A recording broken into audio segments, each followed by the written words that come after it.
Hello, welcome to the Eurogamer.net podcast, number 104. Wow. Let's have a little recount there. I'm Tom Champion, and with me today, Tom Phillips. Hello is here, there. And the delightful Robert Bursty Purchase. Hello, Tom. Readers. Tom. That was quite sinister. For people watching the podcast, that'll kind of make sense. For people just listening to it, that pause will just have confused and baffled them. I did a look, and I span on my chair. I'll do it again. Do it again. So I started here, you can't see me, and I span, look into the camera. Hi, Tom. Tom. Hi. Hi. This will get people watching the video. This will get people turning off in the droves. Should I do it again? No, I think we're done with the spinning now. Okay. I could do it from the other side. Hey. Oh, well, that wasn't... This is amazing. So we're going to be talking about Mass Effect 3 today. I thought we were just going to sit and watch Bertie spin on his chair for an hour. We could do. We may come back to that. We're kind of light on material. That's okay. So look out for more Bertie spinning in his chair later on in the podcast. But yes, we've all been playing Mass Effect 3. You've all been playing Mass Effect 3. I'm a bit tired today because I've been playing Mass Effect 3. Yeah. It's been keeping me up. Has it really? Yeah. You've been playing into the wee hours, Tom Phillips. Into the wee hours, but not on the Wii. What's the latest? No. What's the latest you finished playing? I'm on a work night, Tom. I don't know if I should say this. I've done a 3:00 the night it came out. How does he concentrate? And that's why he came in at 11 a.m. the next day. He Yeah. said he had a doctor's appointment. That's why he's drinking lumpy coffee. I just got some coffee and I found there was all these lumps in it, so I'm not going to have it now. It's really disappointing. Is it cubes of feta? It does look a bit like that. Cottage cheese? Yeah, kind of. Enjoy that. Yeah, sort of brie consistency. Beautiful. So that's going to be left down there. Wonderful. So how have you been getting on, both of you, with Mass Effect 3? Are you enjoying it? Can I just raise a point? You can, mate. I never seen them drinking coffee in Mass Effect. No, or going to the toilet. Although there are. However, on the loading screen there is a steaming mug of coffee next to your console, and that always makes me want to drink coffee when I see it. Really? Yeah, That's true story, bro. This is amazing stuff. She shepherd must. Yeah. Shiwi. She. Does she use a shiwi? Shiwi. What's a shiwi? Do you not know what a shiwi is? No. Come on. They're those things that, you know. You've been to a festival in the last 5 years. They're the things that ladies have so they can pee standing up. It's like a little funnel. Never heard of that. It's like a little funnel. I have never heard of that. Honestly, have never heard of I thought that. you were a man of the world, Bertie. No, apparently not. So if you ever see a lady peeing at a festival, she's probably got a shiwi. Anyway. Or she's got a dick. Mass Effect 3 Shiwi DLC. How do you know in Mass Effect as well, when you pick up an alien or indeed what looks like a human, how do you know that what you're seeing, you know, a busty woman type alien, is not packing a penis? Like a sort of crying game in space type. Well, Asari are men and... Well, they're not men and women, but they're all women. It's an all-female society, isn't it? So the fathers and the mothers are both females. That's confusing. It's like being in Thailand. Wow. This podcast is getting less politically correct by the second. This is dangerously close to After Hours territory. What would you do if you're in a shepherd romance situation, and this is great, you know, you fancy that, you know, that what you see of them, that's great. But what you see isn't what you get. Exactly. What do you do? What would be the dialogue option? Well, sorry, I didn't realise. That all happens after BioWare fades to black, because they never actually show you an actual cutscene. Because I did the romance with Gareth. The romance. That's not a euphemism. With Gareth. You're a female shep, right? I'm a femshep. And I pursued the Gareth romance. And it's... Oh, I don't want to spoil Mass Effect 2 for anyone that tries this. This is Mass Effect 2 I'm talking about. This is old. This is like 3 years old. But it just fades to black. It's really awkward, and I got the feeling that BioWare was a bit uncomfortable with the whole... I don't even know what the inside... What a Turian's actual body looks. They would have to show him taking off his suit, which isn't part of the character model, so they probably didn't want to do it. Yeah. But they did the same with if you just have a sex scene with one of the...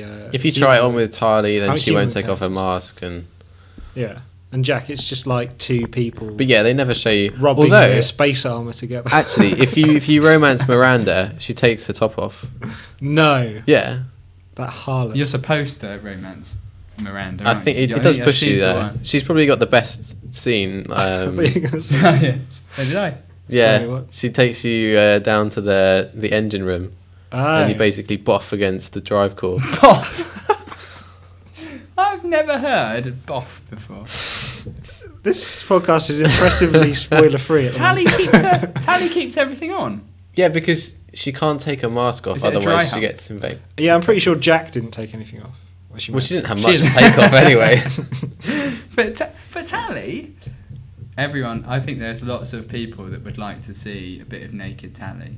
There's this whole controversy, I don't know if you heard about Mass Effect 3, which is that apparently you do see a photo of her actual face later in the game, and it's a stock photo that BioWare have got off a stock photo website. Like one of those really cheesy ones. Yeah, off a Russian Bride website. Yeah. That's what she sounds. The fans are a bit upset about this.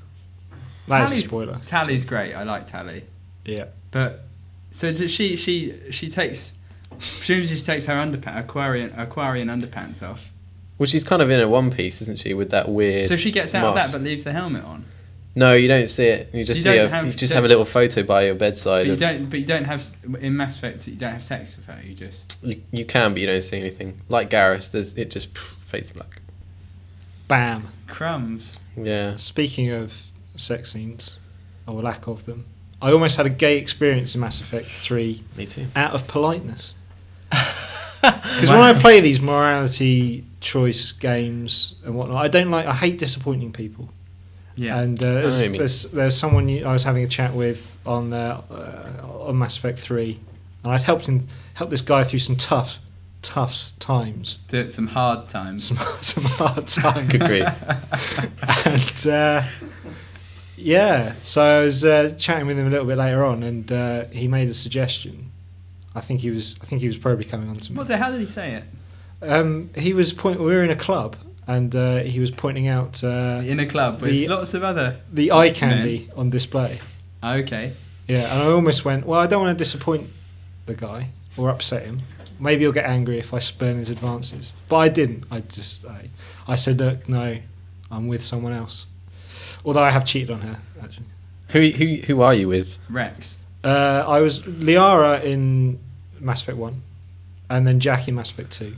Oh, Rebel. And then I ended it with Jack, but not before having a big old snog in Mass Effect 2. In Mass Effect 3. Oh. So you can do that. Yeah. It's one of those things where you press the right or left trigger. It's like not a renegade action, it's a paragon action or something in one of the cutscenes. Let her down gently. You can grab her and give her a good old kiss. Wow. Spoilers. Yeah. God. Yeah, actually, yeah. I tried to get it on with Jack. I'm a femshep in Mass Effect 2, but she not so politely told me to go away because she doesn't do that. And I thought she was a shoo-in for a bit of lesbian action. What are you saying about bald women? Well, she seemed to non-conform. Yes, and, I see what you mean. Yeah. I thought that would indicate less conventional sexual preference. But so in the end, I settled for Garrus. Yeah, and why not? And I've just met Garrus in Mass Effect 3. He is in Mass Effect 3. That's spoilers. Not a spoiler. Before I say the spoilers, before the spoilers, right? Yeah. Going well. But that's nice, yeah. So anyway, you meet people that are in Mass Effect 2. Is there anyone that you haven't met yet that you're eager to see from previous games? I'm not going to meet Miranda because she died. Poor Miranda. I'm really interested to see, because I have met Miranda, spoilers, in Mass Effect 3, and I'm really interested to see how they play things out without her around. They come up with some really clever ways of sort of getting around, like quite obviously certain people need to be there. Like there's a mission where Morden is there, and he's doing something really important in 3, and they have to have a backup option if he dies. Like for you, if Miranda has died, what is going to happen? It's very clever. They worked everything out, I think. Wow. Well, this is quite clever because we were talking earlier, weren't we, about all the different kind of the permutations. There's almost like there's stuff that can happen. I've seen flowcharts online about what can happen if a certain character does this, and the one we were talking about, which is a big thing, which I won't go into, but it kind of hinges on decisions in 1, decisions in 2, and decisions in 3 as well. And the combinations of those determine 1 out of 2 characters dying. So that's Yeah. It's crazy. Extreme. When I was following, I'm a big BioWare fan, so I was following Mass Effect very closely when it was announced, and when they started talking about this save game that you could carry across all of their games, I must admit, I thought it was ambitious and novelty, but they're really making good on it. Yeah. Now it seems that I can't think of another game that's done it like this. They do it in Dragon Age, but it's different. They're different characters. They're not linked. You're not playing the same character. I'm just a bit gutted that I lost my Mass Effect 1 save, really. So Disaster. Yeah, a few people had this problem, which I experienced, which was, although I could import my save, I couldn't import my character appearance for some reason. Your face is wrong. My face is wrong. I'm back to default Shepherd now. The skin textures in Mass Effect 3 are different. They get very up close, and my human skin looks a bit odd.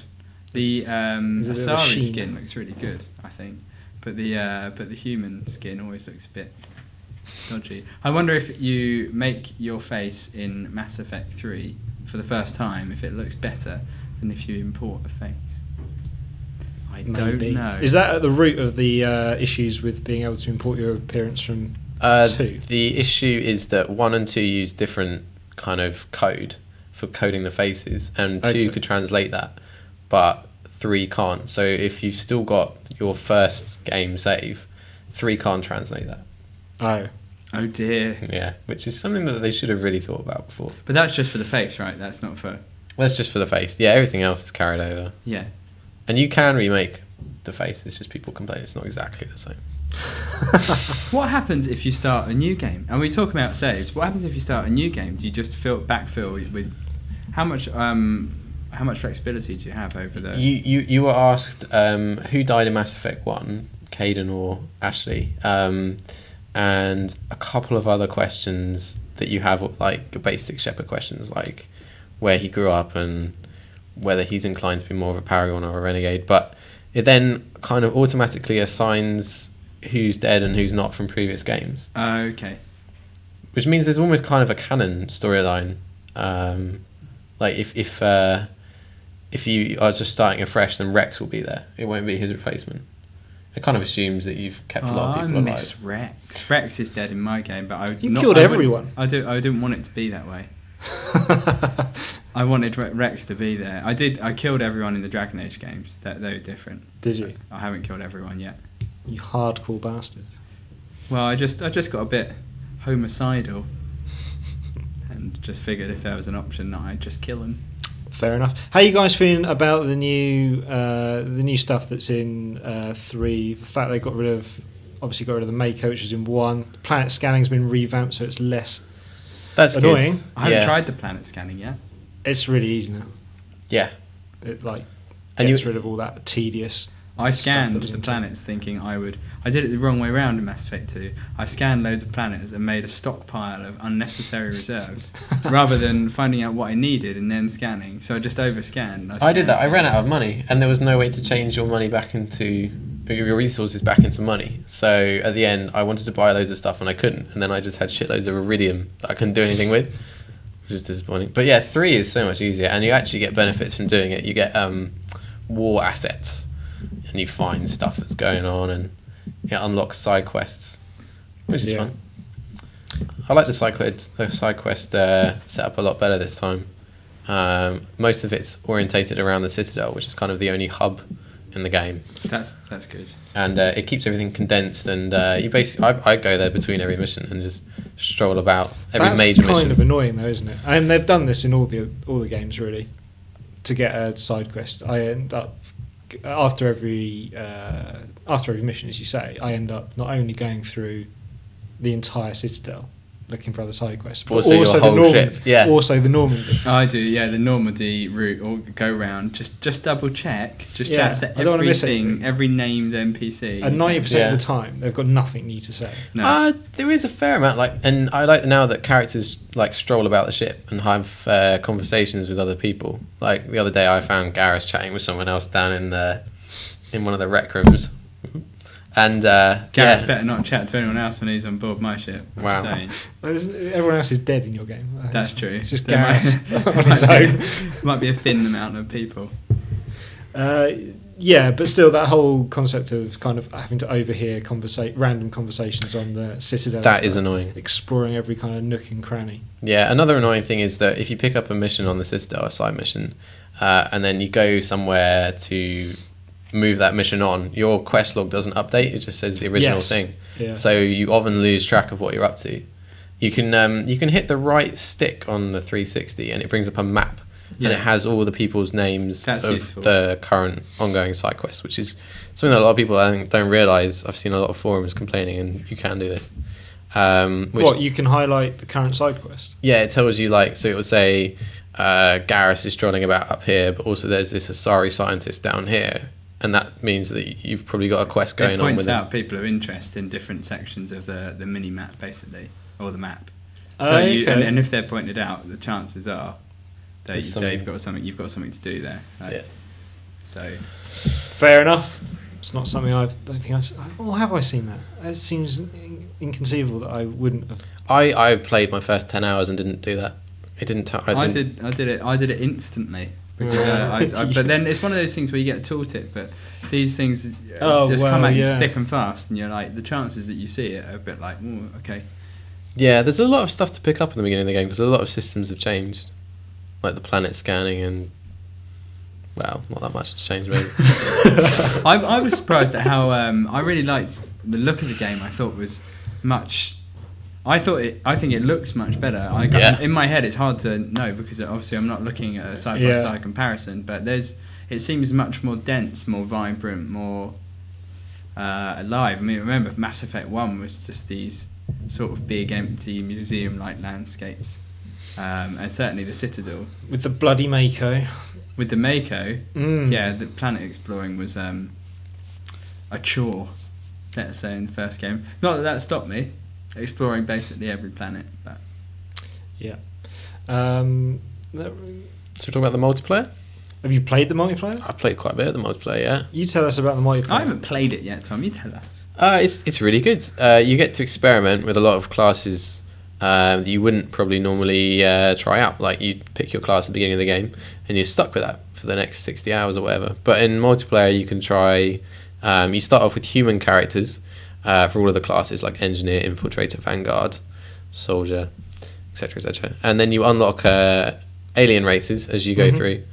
And the maps are fun. They're the N7 mission maps from the main game. Oh yes, yeah, I've done a few of them. Yeah, so you'll know them if you've played in the main game.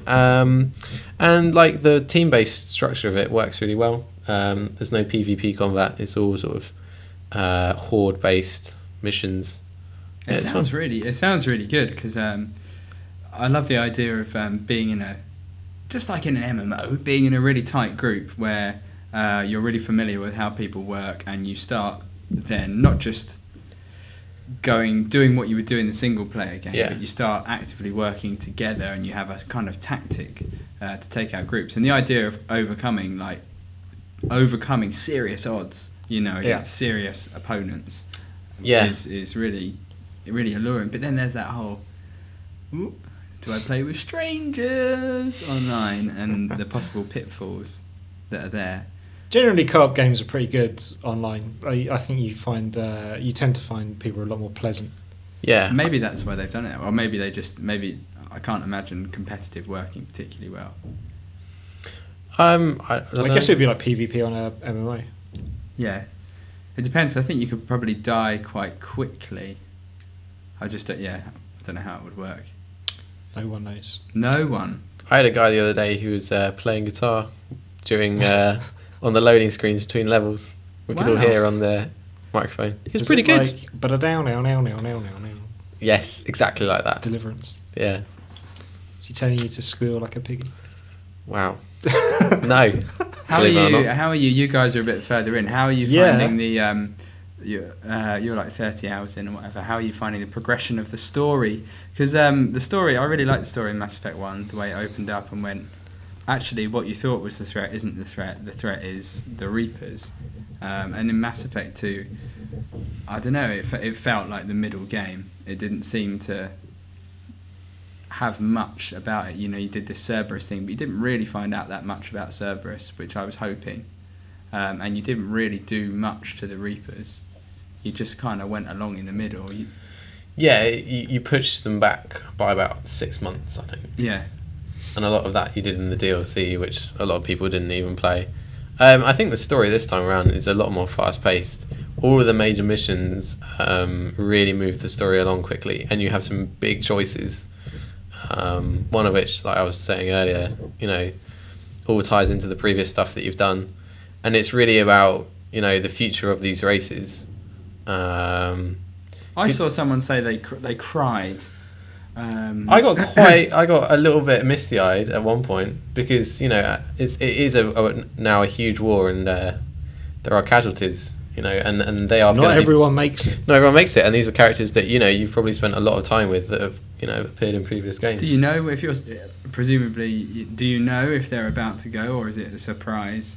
I was fairly surprised when one of them. It seemed like it was leading. If you're thinking of the same one I'm thinking of. Yeah, but then the one after that was also a surprise. Yeah, I mean, I think it's a mix of both. There's some really good storytelling in it, and like a lot of the issues that have been going around since the first game, like the Krogan Solarian issue with the Genophage and the Geth and Quarian issue. The Quarian's been pushed off their own homeworld by rampant AI. That all comes into play as well, and you kind of have to really sort those situations out one way or the other for good, otherwise to try and win their support. So yeah, it feels like it's the last game in the trilogy for sure. Yeah, where do you think Mass Effect will continue? Yes, absolutely. It's a massive cash cow. How can there not be another game? But they've already said it's going to be the end of Shepard's story, and I haven't read the ending and I haven't finished the game, and I want to remain unspoiled. But I get the feeling that they want to take the universe to a point where it's almost a clean slate for the next round of games, be that on the next generation of consoles or whenever. They will continue Mass Effect, obviously, but it will be a new sort of a fresh start, which makes sense. Do you think it'll be an MMO, Bertie? Would you like that? It's hard not to think of it as an MMO, given Star Wars: The Old Republic, given the shape of the Mass Effect universe. They could just open it up. I hope they don't. I'm an MMO fan. I hope they don't. To me, I don't mind the multiplayer. In fact, I like the option. But to me, Mass Effect is very personal. It's me affecting the entire universe. And I know BioWare would argue that you do that in Star Wars: The Old Republic. But everyone's as special as you in an MMO. I want to be the special person in a BioWare game. I want to be the hero. Yeah, I think that they can work multiplayer into that as well, possibly in the way they're doing it now. But I think we had a boom at the beginning of this generation where people were like, everything has to be an MMO, and I think it's come full circle. I think people are going, no, there are MMOs, and actually single player game is still a valid single player experience. I think it'll be a next generation game, the next Mass Effect. I think the series will definitely continue. Whether it will be called something like Mass Effect Universe, it could be a prequel.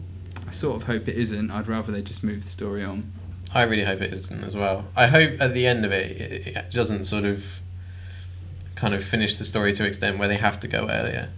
Yeah. I hope it finishes. I don't know what happens at the end of Mass Effect 3, and I don't want to know. I hope it ends the story of the Reapers, or as the story as we know it of the Reapers. I hope there's a conclusion to the Reaper War. I hope it doesn't just put a stopgap in and that war just continues forever and ever and ever and ever and ever. Where'd you go after that storyline though? Where'd you go after a race of super beings come around? Space is massive. Where did the Reapers come from? Milky Way is but one galaxy. Yeah.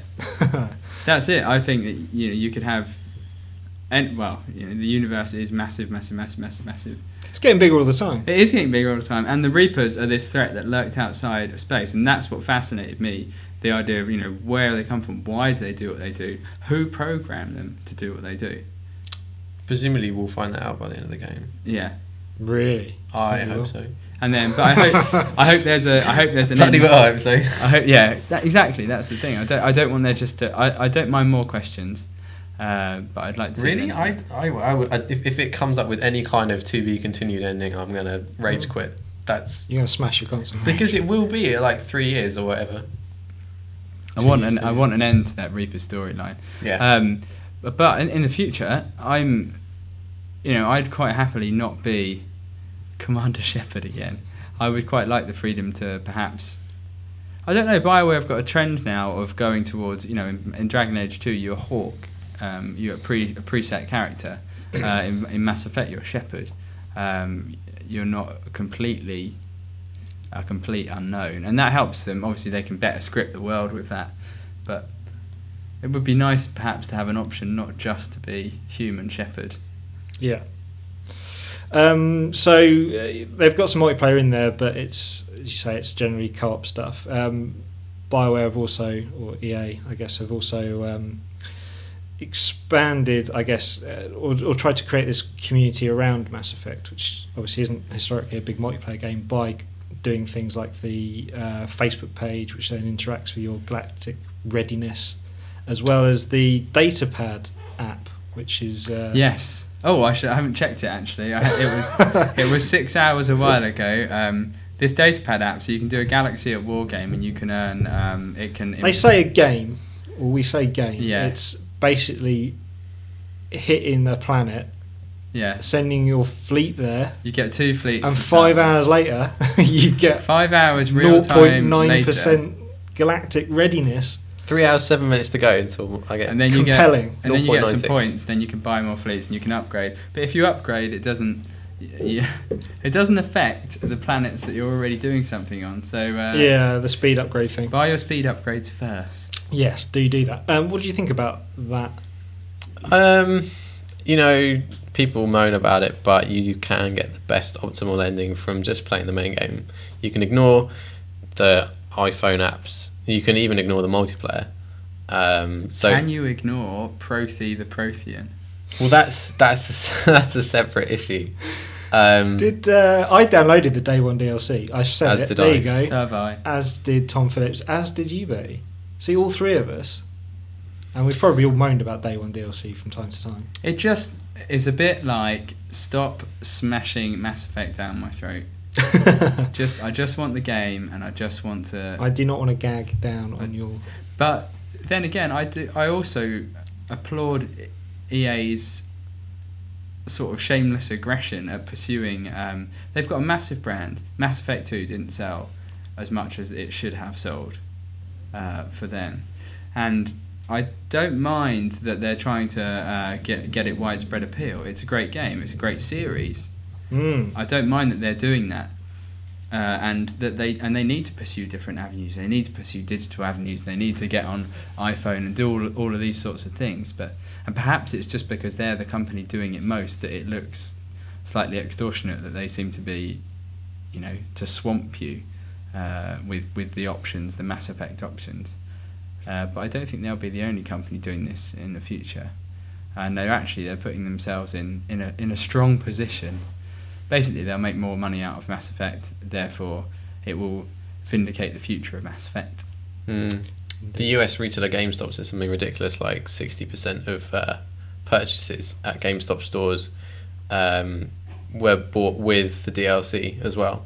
Really? So, which is, they offer it at a till. Yeah. A code at the till for the DLC too, and 60% of people or something like that opted in for it, which is an extra $10 per game. There was more controversy about this because it was claimed, it seemed like BioWare were lying. Well, they were very careful with what they were saying. They said that the DLC download unlocked extra dialogue options and it's a 600 meg download, isn't it? For this character, yeah. 608 meg. Wow. 0.5. Like, the meat of this character's role in the game comes with the DLC, but they have had to put like a few files in the main game for it to work, which they did do with this is a terrible crime against humanity. Yeah, I'm sure you exactly. They did this with Kazumi, who was a DLC character for Mass Effect 2. I get why people are upset, because PC gamers can unlock this Prothean chappie just by playing with the save files. Really? which is bad. Yeah, you can unlock him for combat, but he won't get the mission. So you don't actually get the okay. You won't get him popping up and having chats with you. It's just his basic sort of the shell of the character, just for technical purposes. Weird. We've got a couple of reader or listener questions. Have we? Would you like me to come at you with them? I'm unlikely to actually be answering them, but I'm sure Tom. Oh no, you can have a go at this one. Quist is groupie, I think, is this person's particular Twitter handle. Do you think that the game finds the right middle ground between ME1 and 2 for character and inventory customization? I never played Mass Effect 1, but I heard that it was a lot more technical than Mass Effect 2, which I felt could have been a bit deeper. There's more skill or ability upgrading in Mass Effect 3 than there is in Mass Effect 1. Mass Effect 1 had, you know how you have the bar line in Mass Effect 2 or in Mass Effect 3, it had just loads of points, and along there you had like parts where you when you got to a certain checkpoint or whatever, you unlocked a certain skill within that line, and they were unlocked at different points. But it wasn't a deep system by far. You had a piecemeal approach to armor where you could upgrade, you could wear different parts, and the guns and things were the same. I can't remember how you upgraded them. But to me, the abilities, I like the ability tree in Mass Effect 3, and I like the fact that when you upgrade it, you can have different. There's quite a lot of scope for tailoring a power to how you want it to be, and then within that, all the other powers, so they work together and to tailor your build. The upgrading, in Mass Effect 2 was very linear. There wasn't a lot you couldn't do. You couldn't really change stuff that much. You just had the choice to upgrade or not, really. You only had a few armor sets. Even if you bought all the DLC, you can only flick through a few things. But in Mass Effect 3, I haven't gotten to the armor set, and the weapon stuff is good. I like how you can customize where it is on your back. So you can be carrying loads of weapons, but then your powers regenerate a bit slower. Or you can just choose to take, like I do, like a shotgun and a pistol or something. So then I have my powers recharge much quicker. Yeah, that's what I've done. Sniper rifle and a sort of rifle. I think all that. I think it's the deepest one in terms of customization. Although I haven't seen the scope of, but Tom assures me there's. There's tens of. I don't know, like 50 different armor bits and bobs to flick through. Yeah, I've picked up a whole bunch of them, but to be honest, I haven't fiddled around with much with that stuff. I've got the Amela armor from playing the demo. Yeah, I have. But that's useless to me because it's a fantasy game. Because it's a melee. It gives you boosts like melee abilities. That's what I need. And my character is in no way up for that kind of. My woman stuff. is a puncher. She charges and punches. You need that Amela armor then. I wear the Dragon Age armor. Oh really? What? There's some Dragon Age armor in there. You need to get in there, buddy. How do you get? Because I had the Dragon Age armor in Mass Effect 2. 50,000 of your space credits. Every single armor suit from previous games is there. You have to buy them, but that's there. There's the Cerberus unlockable thing from the last game. There's collector's armor. There's the collector armor, which makes you look like an insect. Yeah, it's great. Have you done much of that? Have you done much of the weapon upgrading? I have to admit, I haven't really. I've picked up a lot of different weapons, but I haven't. Is it a bit complicated for you? Yeah, it's too tough for my little brain. I've added a couple of modifications which you can do, but it doesn't, because I don't use my weapon very much. So because I use my powers. I'm an engineer, so I use my turret and my floaty orb thing, both of which fire killer death rockets. Okay. So I tend to those guys tend to do a lot of the firing for me. Plus my I don't know if I've mentioned that I'm a Vanguard before, and that I really like the charge ability. Really? I say this to Tom every 5 minutes. What is the charge ability? It slows down. Time slows down a little bit, and it zooms in a little bit, and then all of a sudden you warp. Imagine like a spaceship warping. You kind of warp to someone. Like the Millennium Falcon going into hyperdrive. Like really quickly, and across massive areas of terrain and over like obstacles sometimes, and you just pop up in front of them and sort of you smash into them for damage, which you can upgrade or you can make it spread further, that kind of stuff. Yeah. Or you can make it recharge faster. All the options. You smash into them and then you're there. You're right in front, all up in their grill, like of a bunch of people, and you can get another ability where a Nova one where you sort of smash the ground and it does that, or you can do what I do and just start punching people and then shotgun them when they're getting too close. It's very risky, but it's really. I played Mass Effect 2 as an adept, so I was quite far back. I played the first one as Vanguard, but Mass Effect 2 as an adept, so I was doing lots of singularity, pistol, sniping, that kind of stuff. And I liked it, but this, I'm zipping all around the place with this. It's much more fun. Yeah, that sounds pretty good actually. I wish I'd gone for that. I was an engineer in 2 and I'm an engineer again in 3, so I'm playing it in much the same way as I was. Everyone loves a shotgun, and apparently Wesley was saying that he thinks the shotguns are a bit rubbish. I'm not blown away by them, probably the wrong word. But I don't think they're rubbish, but the charge ability makes up for it with abundance. Good. How are you playing? I'm an engineer like you. I do use the Orbi thing quite a bit. Roy Orbison. Yeah, that's his name. So, but I also like the flamey ability. I like setting people on fire. Is this that technical name, Tom? Because Orbi, flamey ability. Okay, is it Sentry Drone and Incinerate? No, not the Orbi thing. Sentry Drone. Do you mean the one that moves? Yeah, the Roy Orbison. Yeah, Roy that's him. Orbison. Yeah, that guy. Yeah, I use him and I use Incinerate, which is great because you can arc it down behind cover, and then not only are they smashed in the face by fire, but they continue to burn for a few seconds. Would you as well. say that you're playing in a sort of cowardly fashion? I do play from quite far back. Yeah, and I also shoot using the sniper rifle from the hip without scope. From the hip, no Wow. scope. You crazy guy. The sniper rifles, I'm really impressed. I liked when they, I can't say, but there's a weapon you get access to near the beginning, and I'm coveting these weapons. So I can see they cost like 25,000 or 250,000 credits or something. Yes. And I've got like 5,000. So I'm like, oh, they're a bit far off, but I want them, and they look really chunky and impressive, and it's like, I want those. You rack up the cash pretty quickly, actually. You do, yeah. I've got loads that I'm not spending on anything. Like you really Oh. it encourages you to burn them on weapon upgrades and stuff. That's Yeah, basically it does, the only yeah. thing that you need them for. Yeah, I was wondering if there would be more stuff like 2 where you end up upgrades for the Normandy and stuff. I don't think that's the case. Is I it? always No. find that slightly amusing that you need currency at all in a game where you're trying to save humanity and possibly the entire sentient life form in your galaxy. They address that in They do it quite well, actually. in one instance. Oh, and a little side quest. Yeah. Yeah. They do. You do get funding from the Alliance. People will be clear. You pleased do, to know. yeah. And you do also. People do reference it. They don't just blindly try and charge you for stuff. They do say like, "Oh yeah, let me help you out somehow," or "I've managed to do this because this is a special situation." Good. Jay Quidge wants to know if we think that this version or this game does anything worse than previous games. Is there anything you miss from 1 and 2? I missed the film grain.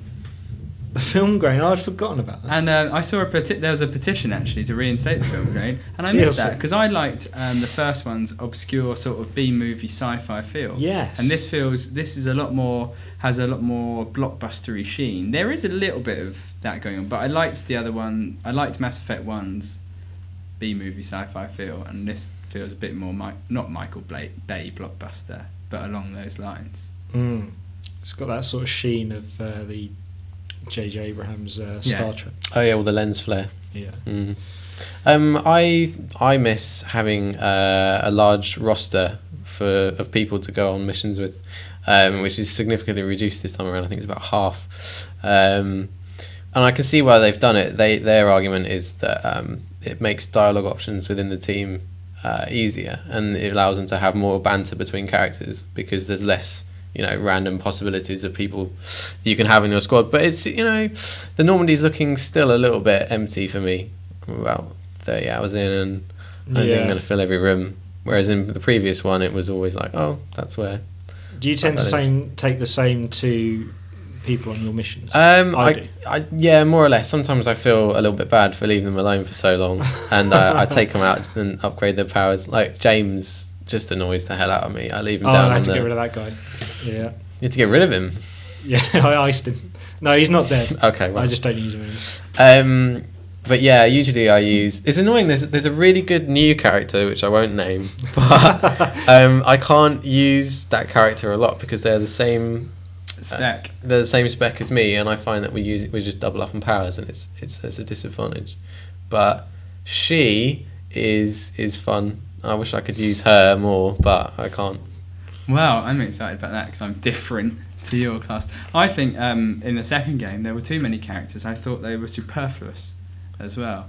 I liked the characters by and large, but I thought it was like go and collect this person, go and collect this person. I thought it was a bit. They were reveling in it a bit at one point. I thought this is needless. I don't need this many people. It's like Pokemon, isn't it? Exactly. You got to catch them all. You got to go and get all these people. And at some point, it happened that whatever order you wanted to do it in, you felt forced to kind of uncover a certain character's backstory. And towards the end, it was a bit. You had short thrift with them, and you were like, or short shrift, and you were like, let's get, hurry up. Although I will say it is nice encountering those guys in the third one, even though a lot of the time they don't end up as playable characters. Well, I always thought that they work stronger when it's a bit less signposted. Maybe it's because I played quite a few BioWare games, all of them, and they're like, right, go over here, recruit this person. They're going to come in your personal space, whatever that's going to be, encampment or your flying spaceship. Because they all fly, and then you're going to walk around and explore your dialogue options with them. I like it when they're sort of woven into the tale a bit better. Bastila in Knights of the Old Republic is a good one, and there was some in Jade Empire that I worked in quite well, and some people like Alistair in Dragon Age, and in Mass Effect there are some I like how you got the Cerberus people in Mass Effect. 2, like Miranda and Jacob, even though I didn't like them that much. But in Mass Effect 3, you start with Liara, and she's right there, and she's like kind of running the mission, and you're like right alongside. You didn't like recruit her; she's already on board, and she's already steaming into her work and that kind of thing. I like it when it's wrapped up in the story a bit more like that. Yeah, otherwise they just feel like collections. You've just collected a bunch of people, and then they just wait and they wait like standing there one place. Yeah, and you feel like that. You feel bad because you don't use a lot of them. You have the people that work well, supplement your play style, and you pick them by and large. Like I always had the Krogan guys in my team because they were big battering rams that never died, and you could always count on them to still be standing if things got a bit rough. But then I always felt bad for leaving out some of the more interesting looking characters. Yeah. I'm pretty much exclusively using Liara and Garrus. I've not really deviated from that. I often use them as well, which is interesting because I'm an engineer too. Yeah, but I've kind of... It's then at this point the combat's a little bit kind of like... I'm not bored of it, but it's all my missions tend to follow the same sort of pattern because I attack in exactly the same ways. I use Liara's Singularity, and Garrus uses his sniper rifle while I use the turret and Roy Orbison. Yeah. Well, see, I'm tempted to use those people because I'm all up in people's faces. I could use someone at the back with a sniper rifle, like Garrus, who's got a bit of tech ability, hasn't he? He's got overload. Yeah, that works for something like that, just to deal with robo people. And then someone like Liara, Singularities is a really useful crowd control. It stops people doing anything, even if it doesn't kill them straight out. And but then, it's nice to mix it up. Yeah, I should make myself mix it up. Another question. Monkey says, I've not played any ME and recently ordered the first Mass Effect with the intention of playing through all 3 in order. Is this a good idea that will heighten the enjoyment of Mass Effect 3, or is it likely to be an exercise in masochism? No, it's a good idea. It's a really good idea. I think I kind of think it is, yeah. because I think so I too. think if you play Mass Effect 3, you will find it much harder to go back to those games because Mass Effect 3 is the best game out of all of those totally. three. The ideas in the other one are there, but Mass Effect 3 is the best like technological piece out of all of them. It works the best, it runs the best. It's all the ideas have been distilled and iterated upon so that it plays the best. And I think you'll find it really frustrating if you go back to the other two. Plus, and it's really nice to go through them, take that story through. That's a real unique part of this Mass Effect trilogy, is that you really, you take your Shepard through and all your choices and things through. Yeah, and I don't think it's in terms of like time spent if you were to play all three through. I was just thinking it's probably about 40 hours each game, isn't it? Yeah.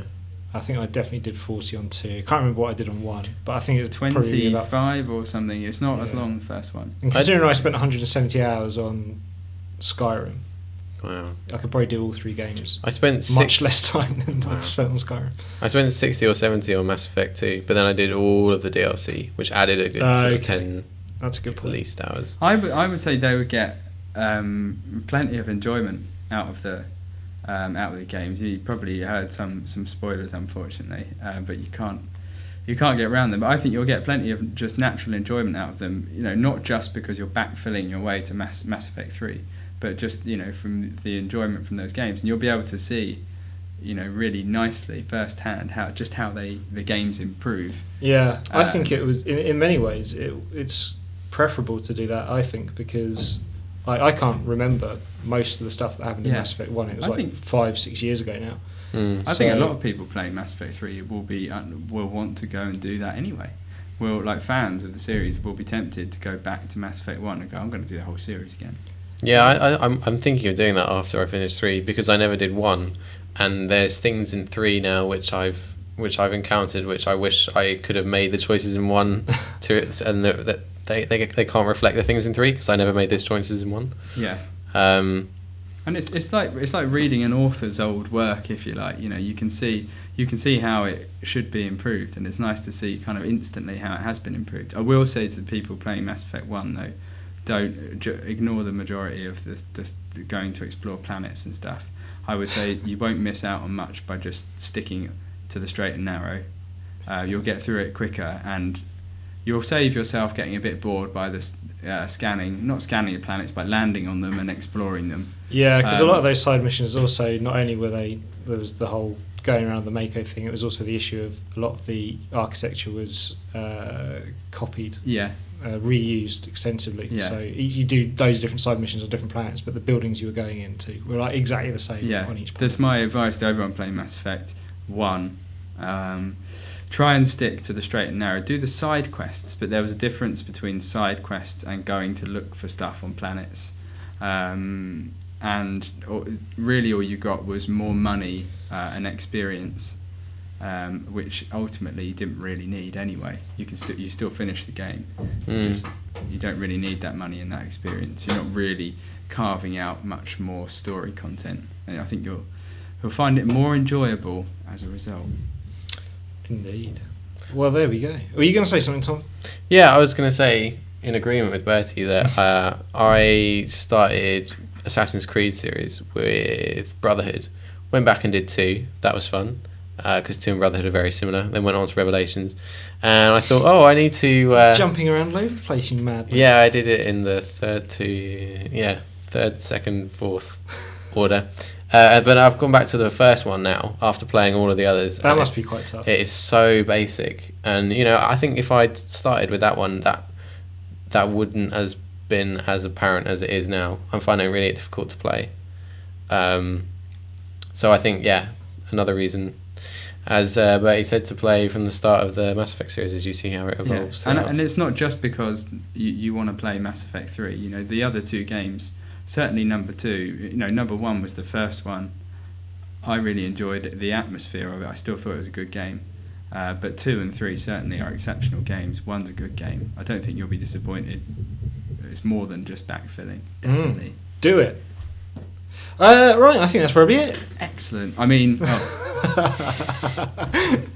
That's mirroring the listeners. When I go make a... Oh my goodness, like the top of my coffee, there's actually stuff congealing now. There's stuff growing out of your coffee. Yeah. That's remarkable.